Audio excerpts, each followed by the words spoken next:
Hello, everybody. Welcome back to the Creative Differences Podcast, the podcast that some have called the first family of podcasting. If you're wondering who said that, you don't know her. She goes to another school. My name is Dallas, and I am basking in the year of Julia Garner. When Weapons comes out in August, I will be at my full power. Terrifying image. Uh, Just like Weapons, I'm the T-pose. yeah. I'm Cassie, and I have more art on my body than I did 24 hours ago. Love that. Gonna circle back to that. Hey guys, it's Demi. Yeah, currently trying to live my best life. Welcome to another episode of the Creative Differences Podcast, your one-stop shop for movie reviews, Fancast Fridays, Throwback Thursdays, and a number of other pop culture-related items. Today, we're back at you guys with a review for The Fantastic Four: First Steps. Yeah. Love that. Also glad you're trying to live your best life. Everybody should do that. Yeah. I'll discuss exactly what I did this past week, Nice. and what I'm planning to do in the upcoming week. Speaking of this past week, so you're wondering, where's Gabby? She on part of the podcast no more? Y'all kick her out? What happened? I'm gonna tell you what happened for this time. We go to see a Fantastic Four. Gabby looks up at the screen. She sees Pedro Pascal looking lovingly into the eyes of Vanessa Kirby. Gabby screams out, "It should have been me!" And she runs out of the theater. No one has seen her since. That Sounds is her about right. supervillain origin story. Yes, never to be seen or heard from again. She's probably going to come back with a Dr. Doom mask. Yep. So we'll see what happens. Good luck, Gabby. Before we get into this fantastic movie, please like, share, subscribe, hit comments, hit things, send it to people, because we're getting comments now, and that's kind of fun. Yeah. You know, obviously sometimes it sucks depending on the comment, but overall, I like it. I want to keep going, keep it coming. All right, let's get into All this review, shall we? Yeah. Fantastic Four: First Steps. It is directed by Matt Shakman. He directed WandaVision. Yeah. He does a lot of TV. So he directed WandaVision. He is an executive producer and frequent director of Always Sunny in Philadelphia.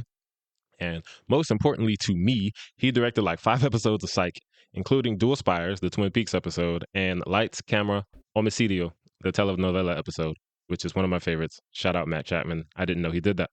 The movie is written by like 4 dudes: Josh Friedman, Eric Pearson, Jeff Kaplan, and Ian Springer. I also want to point out that Matt Shakman also works on Monarch: Legacy of Monsters, which is my favorite of the MonsterVerse anything right now. Does he write for it, or is he like a producer or something? He directed. I think he's one of the creators as well, or something like that. Oh, that's cool. I must have missed that.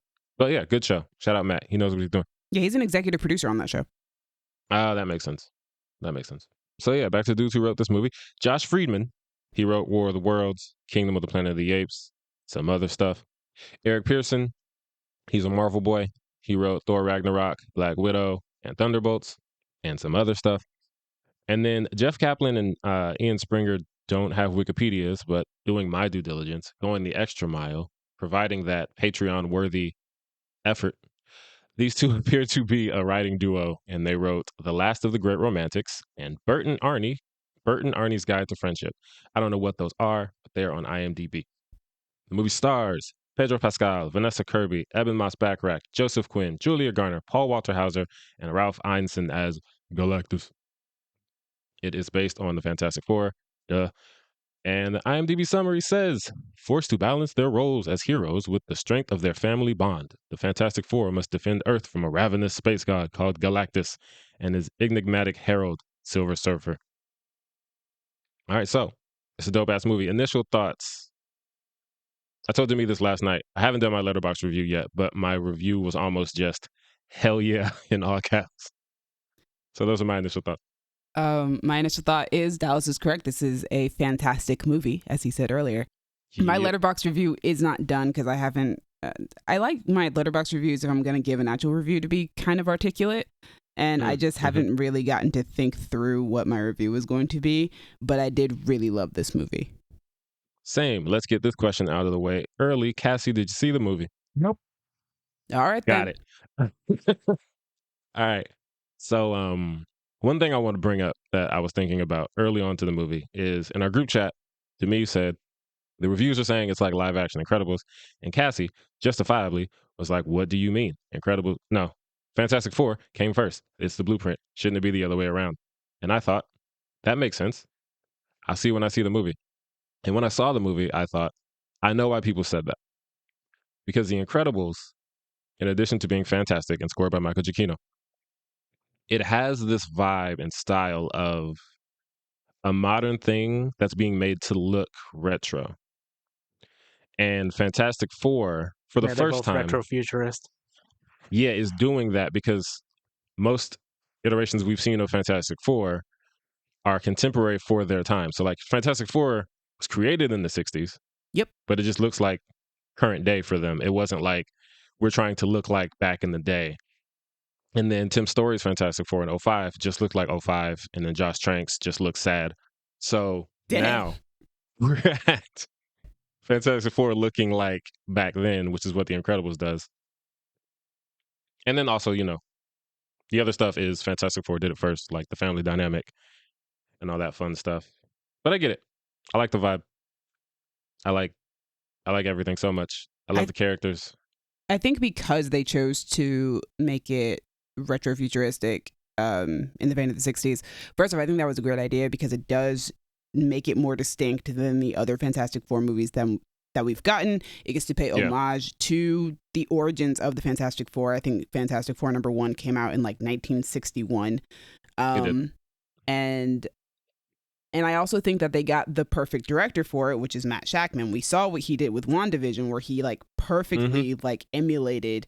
That was one of my favorite things about WandaVision was how perfectly it emulated these sitcoms of the past all the way to the present, and he did it so well that they got the right guy to do. Hey, we're doing a movie that looks like the 60s. Let's get the dude who made the sitcoms for us that look like the 1940s until now to do that. Yeah. And it's done so very well. The set design, the clothing, everything it fits perfectly, but it's got that retro futurism, like we said. It's got like a Jetsons type of look to it, right? Yes, very Jetsons. Which I love. I was a fan of the Jetsons as a kid. So yeah, I just think that like on an aesthetic level, they did such a great job. Also, like cinematography wise, like some of those shots look like you would draw those in a comic book. Yeah, they do so many cool things with the visuals. Like there's this shot of pregnant Sue in front of I don't know what's going on outside. They're like a sun or a bright light, whatever it is. But I was like, that's a comic panel. Yeah. And I love looking at comic book movies and just seeing things and be like, yeah, like, well, there's one thing that Kayla and I say often when we see a really cool shot, and not just comic book movies, but anything. And it's just like, I want that as a poster. Yeah. Like that would make a really dope. And there's a couple times, there was one, shout out my girl, Julia Garner, shout out Silver Surfer. But she, first of all, actually surfs through this movie. Like when they go to Galactus's house or whatever, like she's surfing through lava. And it kind of looks like those Capri Sun commercials, just in like style. But like there's one point where they kind of slow it down when she's doing it. And Kayla and I both out loud in the theater just said, nice. Independent of each other. Because it's just so dope looking. It's a really good looking movie. So good. And like in the same way that like a couple weeks ago we were talking about Superman and I was like, this is the most comic booky a comic book movie has been. I think the Fantastic Four also goes in that category, like, which is crazy because it's only been 2 weeks later. But like, I'm like, this is also like one of the most comic booky movies that we've ever gotten. I'm glad that we've reached the point after almost 20 years of it's been over 20 years of comic book movies. We've been making comic book movies for a while. We've been in a phase of consistently making comic book movies for like the last 20 years or so. I'm glad that we've reached the point where like the general audience understands the language of comic book movies enough that we can now do like crazy stuff like this. Yeah, we don't need to make it just look like, hey, it's New York. It's like, no, this is a medium that we're adapting. Let's make it look like that. And we can do all sorts of weird stuff and the general audience won't be like we don't have to be afraid of the general audience being like, oh, that was too weird. Yeah. Like, hey, be weird. This is a weird thing we're doing. Yeah. Do it. Weird it up. But I personally am a fan of the Fantastic Four. Usually when I say I'm a fan of like comic book characters, it's because I've like done a lot of reading of comic book characters.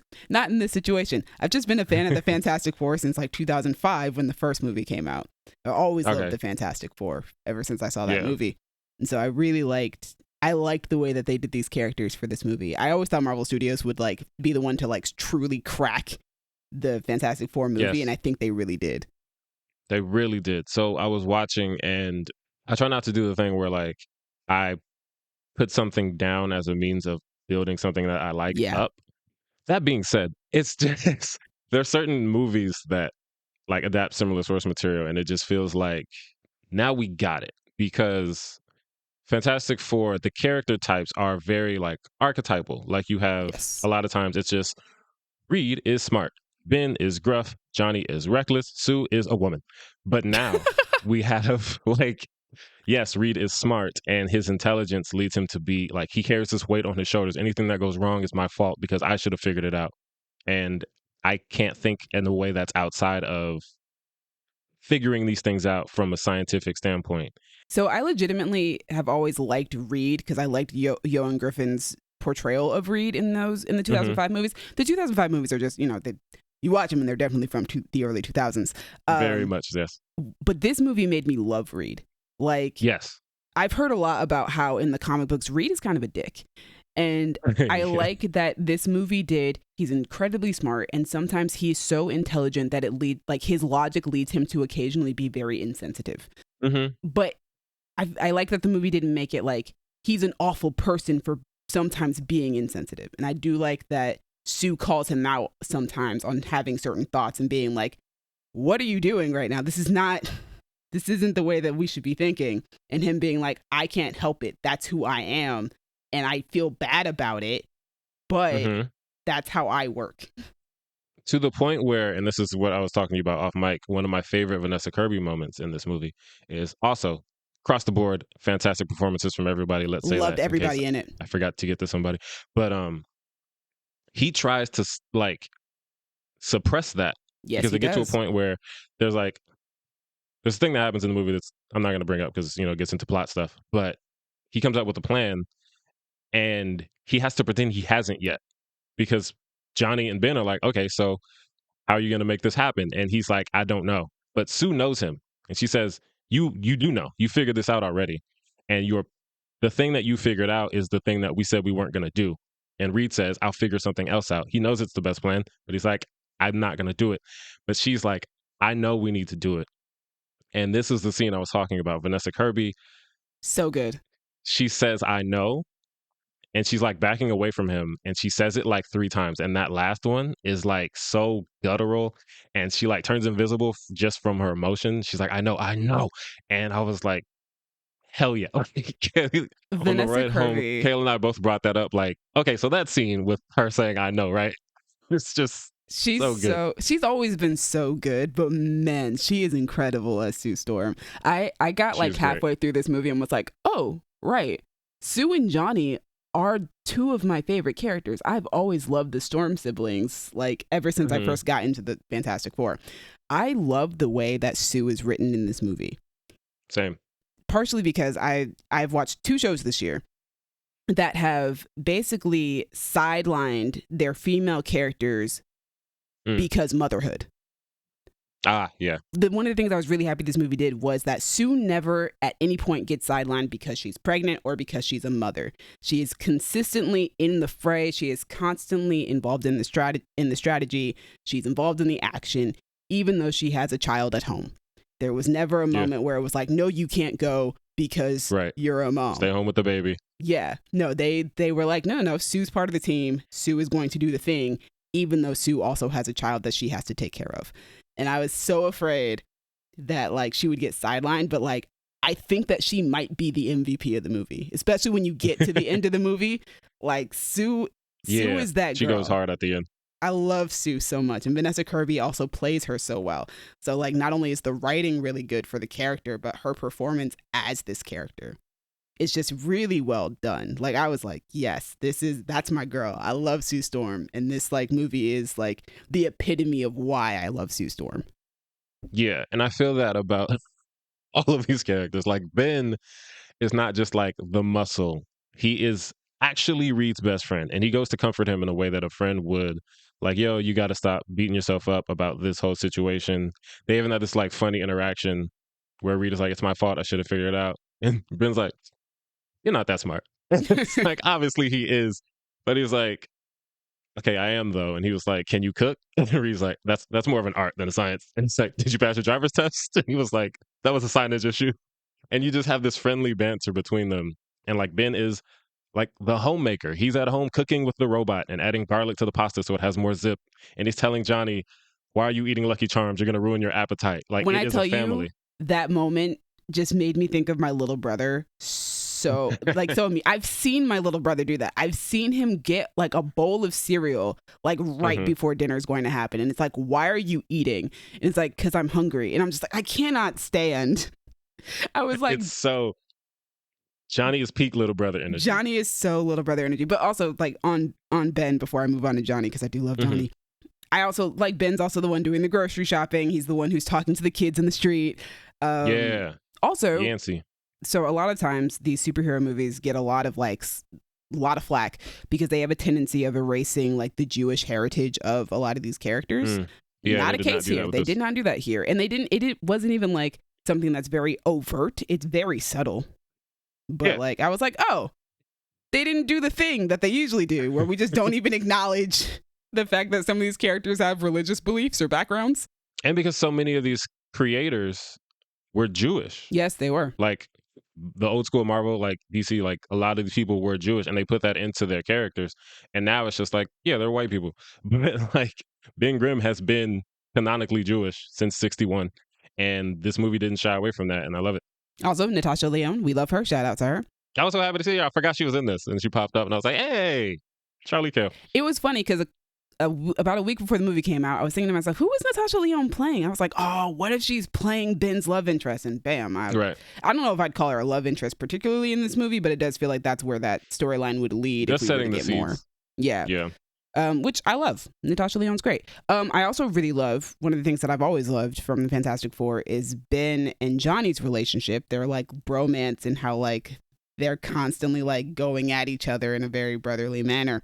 And like Johnny is just, I love Johnny. He's so good in this. Joseph Quinn is great as Johnny. He's fantastic. I also really like how they do show that Johnny is extremely intelligent. Like he's not just a guy who loves space and a guy who loves women. He also is very smart. Yeah, it's like, I'm not just her little brother. Like I'm part of the team because I'm also smart. Like he breaks down a language in this movie. Like he translates an entire language. Right. So it's like, yeah, we have different, we're intelligent in different ways, but I'm not just here because I'm hot. Like I'm on the team too. And he and Vanessa Kirby, Joseph Quinn and Vanessa Kirby have like really good like chemistry as like a brother and sister dynamic. Like as like an older sister, I was like, oh yeah, I totally get this. I understand. Like the way that she comes in when he's like trying to listen to that thing and she just like pushes him with the force field. Like subtly like, hey, what are you doing? I was like, this feels like an actual brother-sister relationship. And I love it. The relationships in the movie are the strongest part for me because they feel real and the dynamics all feel real. And that gives the movie emotional gravitas when we have to get to like, actually like most of the movie, like the conflict that they have is very like difficult. And I really liked this like theme of fear and how you face your fears and how you overcome it. And how you like find your solutions in the midst of that fear. Obviously, family is a big part of the movie. It's the Fantastic Four. They are the first family of Marvel, so the movie's gonna be about family and just how they work as a family. And I think if this cast and if these characters didn't work as a family, this movie it falls apart immediately. Right. And before we leave, I gotta shout out Julia Garner. I almost said Jennifer Garner. Julia Garner. She's got a really dope scene in this movie too. My brother talked about that one when we came out of this theater. Yeah, and like Silver Surfer's a character that's easy to just. He looks cool. He surfs. He's silver. That's all you need. But like, there's an emotion to this character, and like a warmth when she interacts with Johnny. That's like, I'm not just here to like, because I want to kill all of y'all. Like, I'm here. This is my job. She gives him that like, what does she call it? A blessing in her language. Like, and that adds like layers to the character. And we get I don't tell you how to drive, don't tell me how to shoot sexy aliens. One of my favorite lines in the movie. I also really love, we haven't even talked about Ralph Ineson, who is one of my favorite actors. Whenever he appears in anything, he's also in one of my favorite shows, Willow. I knew he'd be the perfect Galactus as soon as they cast him. I was like, oh, the bass is about to be bumping. We finna be shaking in the seats. And we were. Indeed, we were. I also was very surprised that I think when they cast him, I was like, oh yeah, he's going to be a great voiceover role. I assumed that Galactus would be like full CGI. I wasn't anticipating that, like, no, they're actually using Ralph Ineson's face for Galactus, which is really nice and very cool. I'm just so used to just like, the voice. He's not a big cloud. He's a man. He's a giant man in space. He's a giant Make him look like and he looked cool, like the glowing purple eyes that would kind of go like in and out. Like, this is Galactus, what Lee looks like. Thank you for giving us that. I will say that there is one bit of CGI that I do not like in this movie. We have not evolved as much from Twilight as we think we have, because that CGI baby is horrifying whenever they use the CGI baby. Kayla said the same thing. Yeah. I love whenever the actual live baby is there, but the CGI baby, I'm like, I'm horrified. The real baby's adorable, but yeah, there's some shots where I'm like, oh, Renesmee. Yeah. Yeah, babies can't do everything that they need that baby to do in that movie, so I understand why it's a necessity, but man, it doesn't make it any less creepy. But I did really enjoy this movie a lot. Like, I came out of it and I was like, there are 3 superhero movies that have come out this year that I don't know which one I like more. It's just like, depending on what time, what I feel like watching, I think all of them are like really good. I think that they knocked Fantastic Four out of the park, and I can't wait to see this team again. I'm really excited to see them again next year for Avengers Doomsday, which it does not feel like we're preparing ourselves to watch an Avengers movie next year. No, the vibe is not the same as when we were getting them before. No. But, probably still be a good time. It will be. Last thing, Paul Walter Hauser, he plays Mole Man, I think is his name. Yeah, I think it's the Mole Man. Who is essentially the Underminer from The Incredibles. So when they introduced him in the beginning, I was like, we're doing it again. I love it. Oh, he's great. Also, shout out to him. He's very funny. Who was the actress? Hold on, because I want to give her proper props, because I really liked her, even though she is barely in this movie. I just liked her character. Sarah Niles? Yeah. Sarah Niles playing oh my gosh, playing Lynn. I loved Lynn. Mm-hmm. I want to see more of Lynn. She's great. Lynn seemed like she was a dope friend to the team. I'm always happy to see Sarah Niles. Dr. Sharon from Ted Lasso, for those who don't know. Love that, man. It was great. Fantastic. Yeah, Fantastic Four was fantastic. I had a great time with the movie theaters. Exactly. Easily my favorite Fantastic Four film, even though I absolutely adore the 2005 movie and its sequel. But this one gave me the cosmic space odyssey that, like, I've really been wanting out of the MCU. We've gotten some cosmic adventures out of the MCU. I mean, we've gotten Guardians of the Galaxy movies. We've gotten a Captain Marvel movie that takes place in space. But I really enjoyed what they did with the Fantastic Four with this. Same. It was delightful. I will watch it again, probably. I probably will as well. If I can find the time, we'll probably go see it again. I feel you. All right. I think we covered that. Let's take it over to Cassie, who watched 10 minutes or something. Yeah. So let's find out what it was. Did you see I put more things on the list? I did. Yes. It was lovely. Thank you for that. So today, about an hour and a half ago, I watched the first 10 minutes of Invincible Fight Girl on HBO Max. I love Invincible Fight Girl. I know you do. That's why you put it on the list. I put it on the list because I thought you would actually might like it, but I also love it. So basically, premise is that this takes place in a world that almost exclusively revolves around wrestling, except for some reason there's one aisle of accountants, which why do you still need taxes in this world? I don't know. You always need taxes. Everybody needs taxes. Well, no, you could just create a world where there aren't any taxes. We could do that. We could do that in this world if we really... Anyway. That would be nice. Yeah. But it's about this girl who wants to be a wrestler real bad, but her parents are like, nope, you were born in an accountant aisle. We're accountants. Everybody in the family is accountants. Everybody you know is accountants. You're going to be an accountant. You're going to like it, which, God, I'm so sick of that as a plot point. Like be interested in what your child's in, like, care about your child. Jesus Christ. And they do, but it's like they don't know her interests at all. Like, come on. Anyway, so she's going to accounting school, but she hates it because it's not the vibe. And the main conflict is that she's at school, and then they find out, oh my God, the like top accountants, the like best accountants in the world, all got sick, and the wrestlers are coming tomorrow to do their taxes.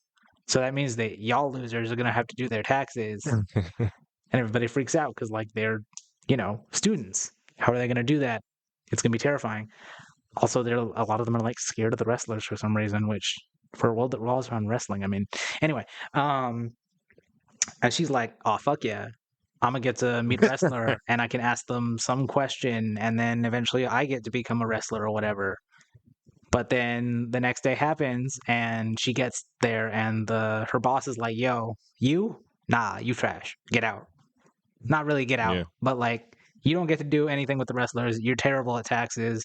Just stay out the fucking way, and we'll give you a degree anyway. Which seems like a terrible way to do things. Because if she's that bad, you should not pass her. Because then Definitely she's gonna not do pass her. taxes for people and fuck things up.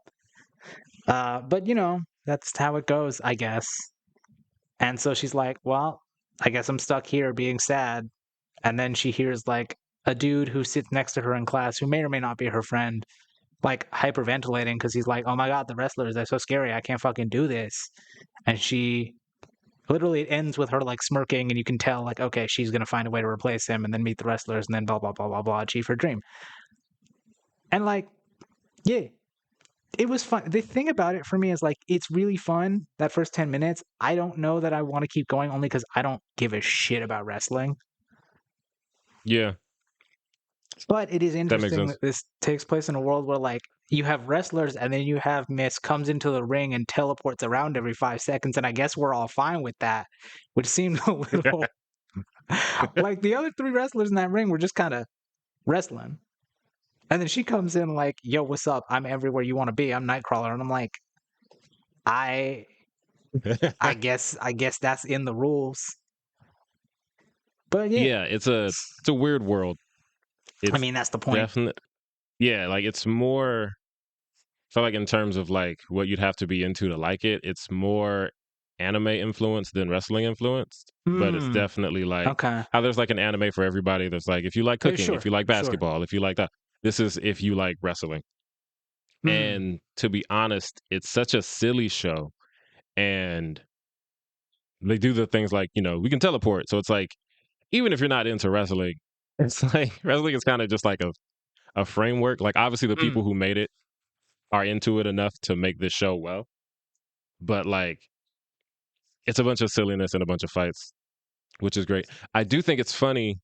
It's kind of like I remember when you did your 10-minute take for Shrinking. And Shrinking starts with this is the worst guy in the world. Yeah. And then becomes no, he's not. Everybody loves each other. And this starts with them doing that trope that like this is what you're gonna be, da da da da da. And then like immediately after, maybe in like minute 11, I don't know, I might be exaggerating, but like the next time we see her parents interacting with her, they do the whole I'm scared to talk to my parents about what I really like. What are they gonna say? Blah blah blah. And she does, and they're immediately as supportive as they can possibly be. Well, that's awesome because it really doesn't seem like that. Because like the night before, when she's like, "I'm going to tell them," but then she's like, "Nah." Her dad's like, "It's okay. You're an accountant. You couldn't be anything else if you tried." I was like, "You were born, damn. You were born to be an accountant." And it's funny because that whole interaction is they think she's afraid that she's going to fail. Yeah. They don't think that she doesn't want to do it. Yeah. So they think they're helping. He thinks he's like, of course you can be a good accountant. Don't be scared. You were born to be an accountant. It's the only thing you can do. You were born to be, but when he hits the, you couldn't do anything else. Couldn't be anything else. Wow. Yeah. Because then at the end, she's like, so I want to be a wrestler. And they're like, they take their moment. And then I think the next scene after that, after they take their time with it, they're like, so we bought you a ticket to go to Wrestling Island to follow your dream. That's awesome. Yeah. And it's just the most like wholesome. It's such a wholesome show. And it's so silly. And I love it very much. Nice. And I hope they get a season 2 because Adult Swim is quick. Not Adult Swim specifically, but Warner Brothers, they will cancel an animation show without a second thought. They don't give up. Oh, you filmed a whole movie featuring a superhero that people know and love? Nah. Psych. Yeah. Yeah. Cool. Apparently, it has been renewed for a season 2. Hell, it was renewed end of last year. Love that for me. Nice. There you go. Before we move on, I was talking about living my best life, and we are currently not really doing what you've been watching and stuff like that. But I do want to mention because you guys have all heard me talk excessively about Reneé Rapp. I did get to go see her perform live this past week at a secret show in LA. Oh, yeah. Like, literally within 10 feet of her, like standing within 10 feet of her. It was a very small show. And yeah, I'm still hyped off that. And I'm so excited for her album to come out. She performed 5 songs from the album, 3 of which have not been released at all yet. And she's just... it's so funny to me because I'm like, I feel like people would be like, oh man, was it more than you could dream of? And I'm like, no, it's actually everything that I dreamed of, because I just have so much respect for her as an artist and like her talent and how great she is, that it was like, no, this is absolutely everything I've ever wanted. She's amazing. She's dope. Like, I couldn't possibly ask for more except to maybe meet her and work with her. Like, that's all I could ask for, which is I'm not going to get that out of a secret show concert thing. So Right. So yeah, it was great. I had an awesome time. That is me living my best life to the fullest of my ability, is seeing an artist who I've been obsessed with for like the last 2 years now, whose music I do credit like getting me through a really hard period of my life, and getting to see her perform live. Like, that was really, really cool. Nice. And I look forward to seeing her live again in October, shortly after my birthday, for her actual concert tour. And also, next week, I'm going to go see Cynthia Erivo live. At the Hollywood Bowl, nice. doing That's Jesus cool. Christ Superstar. So I'm super stoked for that. Like I said, living my best life to the fullest of my potential that I can right now. Seeing artists that I just love and have so much admiration and respect for, and who I think are like at the top of their game. So that's me. That is currently my life outside of doing movies and watching movies and working in television right now, which is making me extremely exhausted. Fair. But hey, I get to do a thing, or I at least get to be adjacent to a thing that I love doing, and I'm working my way to that. True. True. But yeah, I just wanted to mention that because I love Reneé Rapp so much, and I got to see her live, and that's at a last minute thing, and it was insane and dope, and it was super cool. I loved it.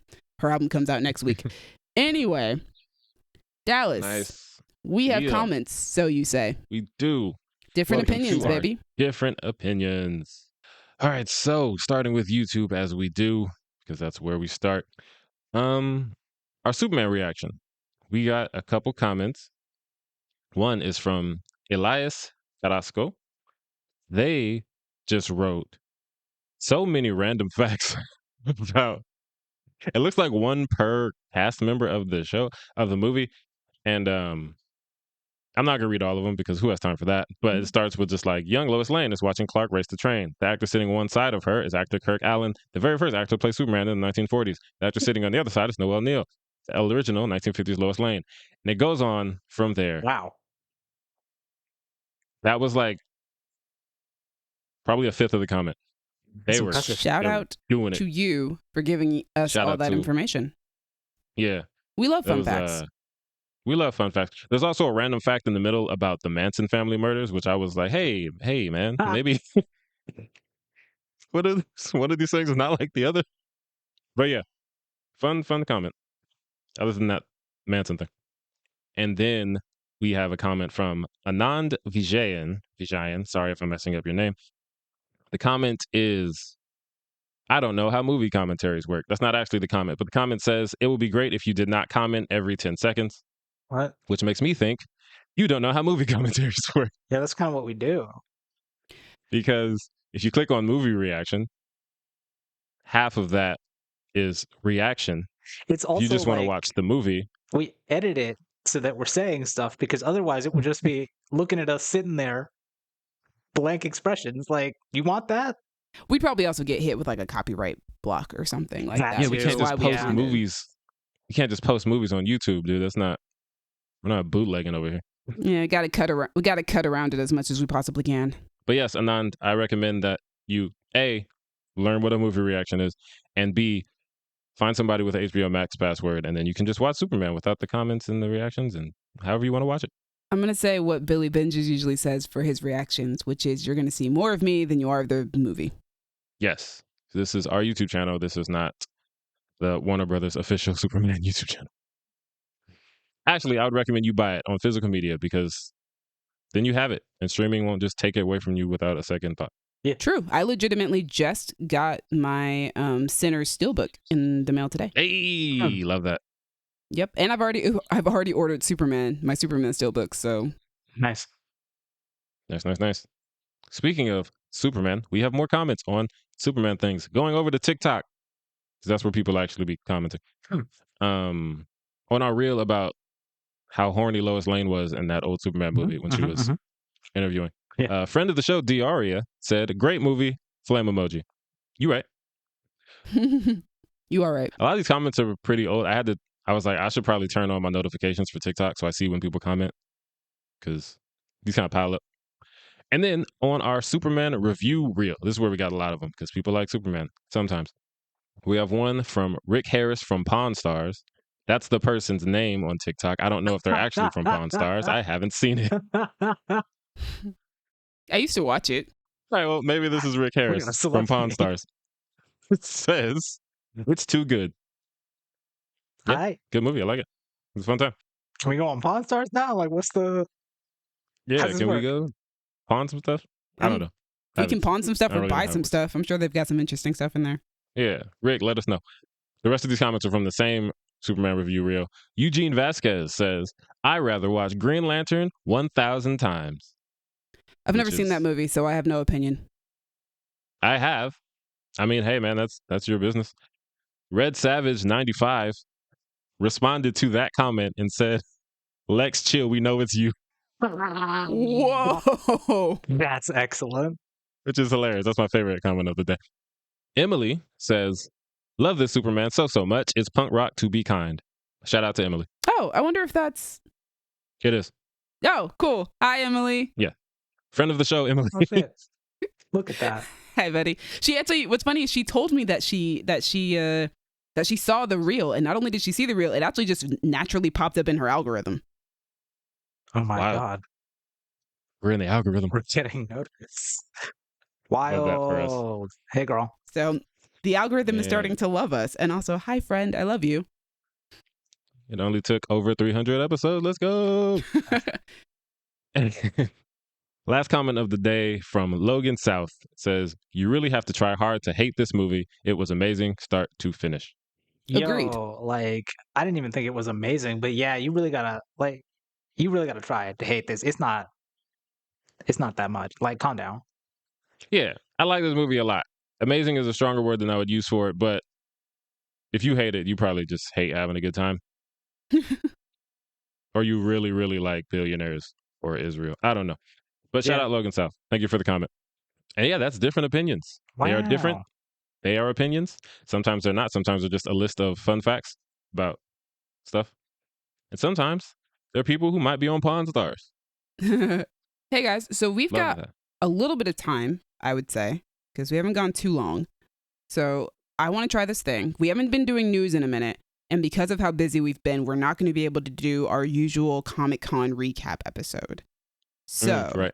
I want to ask you guys, is there anything coming up or that was like announced at Comic-Con or news from Comic-Con that you guys are excited about? Cassie, you go first. I think nothing that was like announced, but stuff that was like shown more of. No, for sure. Like what's shown more of, whatever is exciting you for the upcoming future in pop culture that was that, you know. I mean, these are going to be related, but Predator Badlands and Alien Earth. Both of those look very much like my shit. And I'm very excited. Yeah, that's on brand for you. Dallas, you got anything? I'll be honest, I haven't been paying attention. I've seen things here and there, and I'm like, is that a Comic-Con thing? All right, Comic-Con is happening. I've been posting things So- in the group chat that have been Comic-Con related. Yeah. Like I saw the picture of the Avatar, not the blue people Avatar, the Avatar. Oh yeah, there's also that. I And I am was like, super excited for that. Cool. Yeah. But I haven't watched the Gen V2 trailer yet. I've been slacking. I've been watching Fantastic Four. So You watched That's it what I got. once. That's like 2 hours of your life, and then there's so much other time where you could just look at the chat, and Demi's being really great about posting stuff. And are you good, Cassie? Do we have a problem? I'm just Are we saying, beefing? you can't use Fantastic Four as the excuse. You ain't been going back to back. I mean, we also did hang out last night, so. I Yeah, also have not kinda. watched the Gen V season 2 trailer You could've been because me and showing Dallas all were that literally hanging Could have out been talking when about I sent stuff. it. Wow. So so Disrespectful. I'm gonna finish this off. Obviously, I am super excited for Percy Jackson and the Olympians, which is coming back in December for season 2. The teaser trailer was awesome. I'm super excited. I read a full article about what they've been up to. They've already been renewed for season 3, which is great for us. They announced who will be playing Nico and Bianca D'Angelo. Hell yeah, hell who yeah, are hell yeah. characters that we've been excited to see for a while. They stood.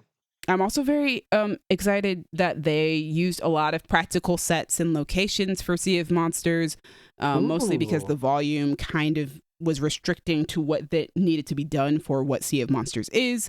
So Nice. super stoked about that. Super stoked to see the show. The show looks bigger. It looks grander. The kids are so grown now. Oh my gosh. And I'm really excited for season 2. We got a preview for The Legend of Vox Machina season 4, which is coming back next year. And not only did we get a preview, but we got a renewal for season 5, which will be the final season of The Legend of Vox Machina. Mm-hmm. And I am desperately hoping that that means that once Vox Machina is finished in probably 2027, then that will or maybe 2028 now that they've got 2 shows running at once. I'm hoping that that means that they'll start doing an animated show for Bell's Hells, which is campaign 3 of Critical Role, which is the campaign that I actually watched and has my favorite party. And I would love to see that story in animation. We also got the preview for Critical Role's The Mighty Nine, which is coming out in November, which I'm super stoked about because this is a team that I don't know too much about outside of it being like Emily's favorite of the Critical Role teams. So I just kind of like going into the shows blind and not knowing what the campaign consisted of and just getting to experience the story through the show. Right. But also Ali E. Carvalho is guest starring on The Mighty Nine, which is exciting to me. They listed off a bunch of guest stars for The Mighty Nine season 1. Anika Noni Rose is one of them. They've got like a whole bunch of people actually who are guest starring. I think Mark Strong is one of them. Alan cool. Cumming is going to be in it. They always have a really good cast of guest stars on these 2 animated shows, and I love that. So super excited. The show looks really good as well from the little preview. It's a fun little like jail interrogation. But yeah, those are like the 3 main things that I saw from Comic-Con that I'm just like, yes, give me these things. I'm super, super excited. Nice. We love Give me that. my fantasy stuff. Yeah. Fulfill her fantasies, Comic-Con. They can only fulfill so many of them. I mean, yeah, that's fair. I don't know what you be fantasizing about.